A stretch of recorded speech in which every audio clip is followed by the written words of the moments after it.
यह कहानी एक छोटे से गांव के एक गरीब आदिम व्यक्ति की है जिसका नाम रघु था। रघु एक मजदूर था और दिन रात खेतों में काम करता था।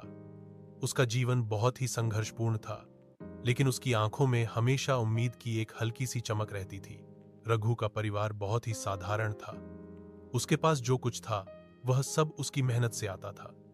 उसके पास एक छोटी सी झोपड़ी थी जिसमें वह अपनी पत्नी और 2 बच्चों के साथ रहता था। बच्चों के लिए उसने जो कुछ भी किया वह सिर्फ उनके भविष्य को बेहतर बनाने के लिए था, क्योंकि उसे यह एहसास था कि उसकी जिंदगी में जो भी कमी है उसे उसके बच्चे न महसूस करें। रघु का दिन सूर्योदय से पहले शुरू हो जाता था। वह खेतों में काम करने के लिए जल्दी उठता था और कई बार तो पूरे दिन काम करने के बाद भी उसे रात को थका मांदा ही घर लौटना पड़ता था। वह गन्ने के खेतों में काम करता, कभी मिट्टी खोदता, कभी पौधे लगाता, कभी पानी डालता। उसके हाथों में खुरचने के निशान थे और शरीर पर थकावट की परत चढ़ी रहती थी।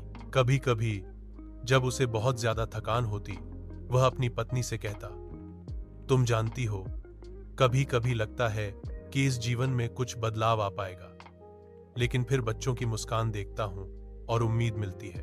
उसकी पत्नी, जो खुद भी कठिनाई से जूझ रही थी, हमेशा उसे हिम्मत देती। रघु, तू अगर मेहनत करेगा तो एक दिन कुछ न कुछ बेहतर होगा। हम जैसे लोग भी खुश रह सकते हैं। रघु के पास कभी ज्यादा पैसे नहीं होते थे, लेकिन वह हर दिन ईमानदारी से काम करता और हमेशा दूसरों की मदद करने की कोशिश करता। उसका दिल बड़ा था। एक दिन गांव में एक बड़ा तूफान आया और कई घरों को नुकसान हुआ। रघु ने बिना किसी स्वार्थ के अपने परिवार की मुश्किलों को नजरअंदाज कर दिया और अपनी पूरी मेहनत से टूटे हुए घरों को फिर से बनाने में मदद की। कुछ महीने बाद गांव में एक बड़ा परिवर्तन आया। किसानों को बेहतर कर्ज और सरकारी मदद मिलने लगी और रघु जैसे लोग थोड़ा थोड़ा खुशहाल होने लगे। लेकिन रघु ने कभी नहीं सोचा कि यह उसे किसी पुरस्कार के रूप में मिलेगा। उसकी सबसे बड़ी खुशी यही थी कि अब उसका परिवार थोड़ा आराम से जी सकता था। एक दिन गांव में एक बड़े आदमी ने रघु से पूछा, तुमने जो मदद की वह बहुत सराहनीय थी, तुम क्यों ऐसा करते हो? रघु मुस्कुराया और कहा, हम सभी को एक दूसरे की मदद करनी चाहिए। शायद मैं अमीर नहीं हूं, लेकिन मेरी मेहनत और ईमानदारी से जो खुशियां मिली वही सबसे बड़ी दौलत है।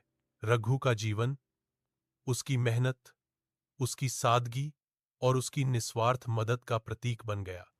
वह अब भी मेहनत करता था, लेकिन अब उसका